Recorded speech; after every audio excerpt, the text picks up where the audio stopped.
Alhamdulillah, wassalatu wassalamu ala rasulillah. Nous revoilà sur les traces de la jeunesse du wahhabisme. Donc, Ibn Bishr, chroniqueur wahhabite notoire, nous dit que Mohammed ibn Abdul Wahhab fut chassé de Basra. Il revient à Huraymala, où il étudie un peu chez son père, et ne pouvant s'empêcher d'être en opposition avec les pratiques des gens, dont son père, il se disputait avec son père, il se disputait avec les gens de Huraymala. Il en fut chassé et il se dirigea vers la ville de Uyayna, où il fit la connaissance de Uthman ibn Ma'mar, à qui il a promis monts et merveilles, qu'il deviendrait roi du Najd. Et celui-ci le suivit dans sa démarche. Ils se sont mis à casser des tombes, à couper des arbres.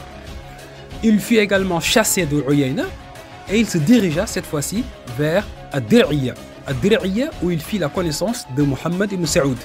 Alors, arrivé à Dir'iyya, Mohammed ibn Saoud n'accepta pas de le recevoir. C'est sa femme, donc c'est la femme de Mohammed ibn Saoud, qui le convainquit de recevoir Mohammed ibn Abdul Wahhab. Ibn Bishr nous dit que la femme de Mohammed ibn Saoud alla le voir et lui dit: cet homme, donc Mohammed ibn Abdul Wahhab, est un butin que Allah t'a envoyé. Enrichis-toi. Voici ce que la femme a dit à Mohammed ibn Saoud.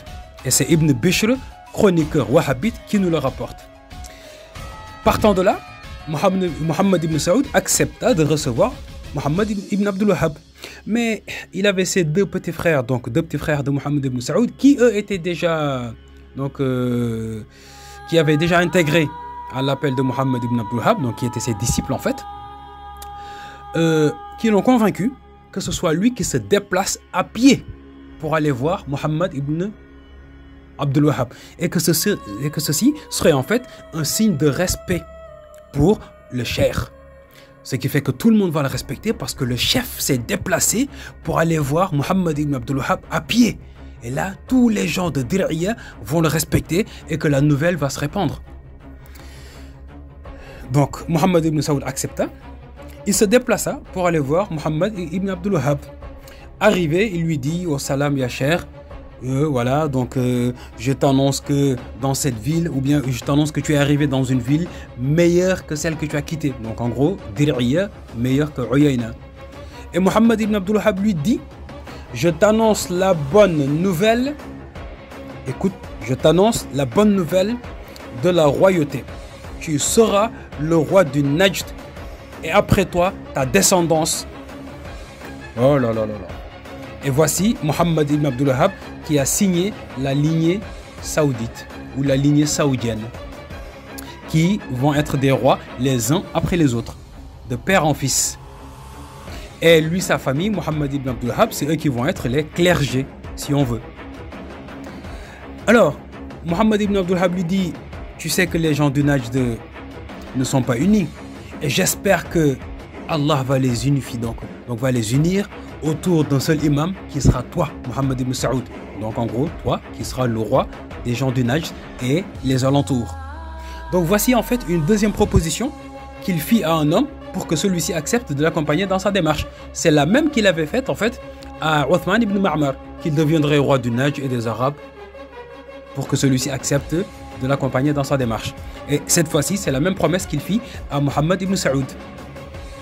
Donc, Ibn Bishr, qui nous avait dit que Mohammed ibn Saoud, sa femme, était une femme religieuse, une femme bien intelligente, nous dit que lorsque Mohammed ibn Abdul Wahhab rencontra Mohammed ibn Saoud et qu'ils ont discuté, et que Mohammed ibn Abdul Wahhab lui expliqua l'islam, les piliers de l'islam, la science, la sunna, le prophète, ses compagnons, ainsi de suite. Et lorsque Allah ouvrit la poitrine de Mohammed ibn Abdul Wahhab par l'islam, de Mohammed ibn Saoud par l'islam, via les propos de Mohammed ibn Abdul Wahhab, il dit en fait que Mohammed ibn Saoud fit allégeance à Mohammed ibn Abdul Wahhab. Voilà, qui lui a promis qu'il aurait le pouvoir, qu'il aurait la victoire, qu'il aurait la puissance, qu'il aurait la royauté. Voilà, donc voici la base sur laquelle le wahhabisme est né. C'est une promesse. Un homme qui a promis à un autre qui cherchait le pouvoir, justement, parce que vous savez que Mohammed ibn Saoud, il a tué son propre oncle pour devenir roi à sa place. Et en recherche de pouvoir, bah, il est bien tombé sur Mohammed ibn Abdul Wahhab qui lui promit monts et merveilles, qu'il allait devenir roi, que son pouvoir allait s'étendre. Alors, Mohammed ibn Saoud lui dit, tiens, je veux bien te faire allégeance, mais à une condition. Je crains que dans le futur, lorsque je t'aurai aidé, accompagné dans ce projet jusqu'à ce que tu aies une bonne assise, que tu me quittes pour retourner chez tes proches. Mohammed ibn Abdul Wahhab lui répondit ceci. À 100% et destruction pour destruction. Donc, s'ils doivent mourir ensemble, ils mourront ensemble. S'ils doivent être détruits ensemble, ils le seront ensemble. Mais qu'il ne va pas défaire ce pacte qu'il y a entre eux. Mohammed ibn Saoud lui dit une deuxième chose. J'ai toujours un prélèvement que j'effectue chez mes sujets lorsqu'ils ont récolté. Donc j'ai ma part que je récupère auprès d'eux. Et je crains également que tu ne me l'interdises.